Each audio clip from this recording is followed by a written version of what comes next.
Governor, on another issue, interventionism, nuclear weapons, what should be the trigger, or should there be a trigger, when nuclear weapons use is ever put into play?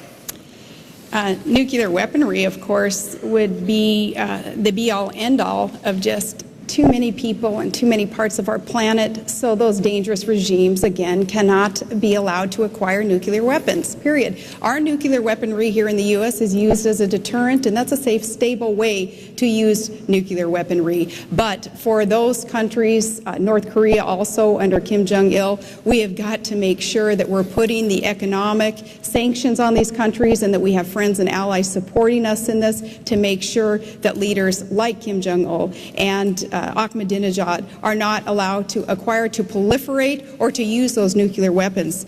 It is that important. Can we talk about Afghanistan real quick also, though? Okay, I'd like to just really quickly mention there, too, that when you look back and you say that the Bush administration's policy on Afghanistan perhaps would be the same as McCain, and that's not accurate. The surge principles, not the exact strategy, but the surge principles that have worked in Iraq need to be implemented in Afghanistan also, and that perhaps would be a difference with the Bush administration. Now, Barack Obama had said that all we're doing in Afghanistan is air raiding villages and killing civilians. And such a reckless comment, an untrue comment, again, hurts our cause. That's not what we're doing there. We're fighting terrorists, and we're securing democracy, and we're building schools for children there so that there is opportunity in that country also. There will be a big difference there, and we will win in Afghanistan also. Senator, you may talk about nuclear use if you like, and also about Afghanistan. I'll talk about both. With Afghanistan, facts matter, Gwen.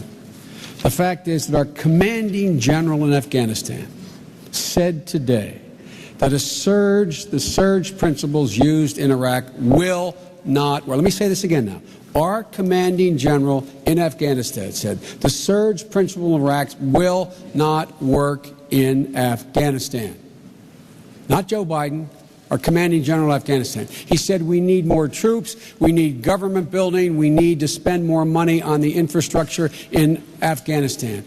Look, we have spent more money, we spend more money in 3 weeks on combat in Iraq than we spent on the entirety of the last 7 years that we have been in Afghanistan building that country. Let me say it again. 3 weeks in Iraq, 7 years or 6.5 years in Afghanistan. Now, that's number one. Number two, with regard to arms control and weapons, nuclear weapons require a nuclear arms control regime. John McCain voted against the comprehensive nuclear test ban treaty that every Republican has supported. John McCain has opposed amending the nuclear test ban treaty with an amendment to allow for inspections. John McCain has not been the kind of supporter for dealing with, and let me put it another way, my time's almost up. Barack Obama, first thing he did when he came to the United States Senate, new senator, reached across the aisle to my colleague Dick Lugar, a Republican, and said, we've got to do something about keeping nuclear weapons out of the hands of terrorists. They put together a piece of legislation that, in fact, was serious and real. Every major, I shouldn't say every, on the two at least that I named, I know that John McCain has been opposed to extending the arms control regime in the world. Governor. Well, first, McClellan did not say definitively that the surge principles would not work in Afghanistan, certainly accounting for different conditions in that different country, and conditions are certainly different. We have NATO allies helping us for one, and even the geographic differences are huge. But the counterinsurgency principles also could work in Afghanistan. McClellan didn't say anything opposite of that. The counterinsurgency strategy going into Afghanistan, clearing, holding, rebuilding the civil society and the infrastructure can work in Afghanistan. And those leaders who are over there, who have also been advising George Bush on this, have not said anything different but that. Senator. Well, our commanding general did say that. The fact of the matter is that Again, I'll just put in perspective, while Barack and I and Chuck Hagel and Dick Lugar have been calling for more money to help in Afghanistan, more troops in Afghanistan, John McCain was saying 2 years ago, quote, the reason we don't read about Afghanistan anymore in the paper, it's succeeded. Barack Obama was saying we need more troops there. Again, we spend in 3 weeks on combat missions in Iraq more than we spent in the entire time we have been in Afghanistan. That will change in the Barack Obama administration. Senator, you have quite a record. This is the next question here of being an interventionist. You have argued for intervention in Bosnia and Kosovo, initially in Iraq and Pakistan, and now in Darfur, putting U.S. troops on the ground, boots on the ground. Is this something the American public has a stomach for? Well, I think the American public has a stomach for success. And my recommendations on Bosnia, I admit I was the first one to recommend it, they saved tens of thousands of lives. And initially, John McCain opposed it along with a lot of other people. But the end result was it worked. And look what we did in Bosnia. We took Serbs, Croats, and Bosniaks, being told by everyone, I was told by everyone, that this would mean that they've been fighting and killing each other for 1,000 years. It could never work. There's a relatively stable government there now, as there is in Kosovo.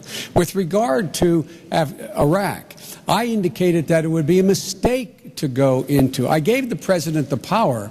I voted for the power because he said he needed it not to go to war, but to keep the United States, the UN in line, to keep sanctions on Iraq and not let them be lifted.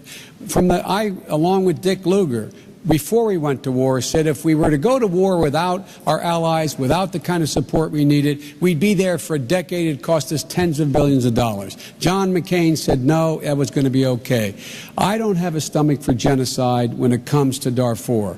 We can now impose a no-fly zone. It's within our capacity. We can lead NATO if we're willing to take a hard stand. We can. I've been in those camps in Chad. I've seen the suffering. Thousands and tens of thousands of people have died and are dying. We should rally the world to act, and we should demonstrate it by our own movement to provide the helicopters to get those 21,000 forces of the African Union in there now to stop this genocide. Thank you, Senator. Governor. So obvious that I'm a Washington outsider and someone just not used to the way you guys operate, because here you voted for the war and now you oppose the war. You're one who says, you know, as so many politicians do, I was for it before I was against it, or vice versa. Americans are craving that straight talk and just want to know, hey, if you voted for it, tell us why you voted for it. And it was a war resolution. And you had supported John McCain's military strategies pretty adamantly until this race. And you had opposed very adamantly Barack Obama's military strategy, including cutting off funding for the troops that attempt all through the primary. And I watched those debates, and so, you know, I remember what those were all about. But as for Darfur, we can agree on that also. The support of the no-fly zone, making sure that all options are on the table there also. America is in a position to help. What I've done in my position to help as the governor of a state that's pretty rich in natural resources, we have a $40 billion investment fund, a savings fund called the Alaska Permanent Fund. When I and others in the legislature found out that we had some millions of dollars in Sudan, we called for divestment through legislation of those dollars to make sure we weren't doing anything that would be seen as condoning the activities there in Darfur. That legislation hasn't passed yet, but it needs to, because all of us as individuals and as humanitarians and as elected officials should do all that we can to end those atrocities in that region of the world. Is there a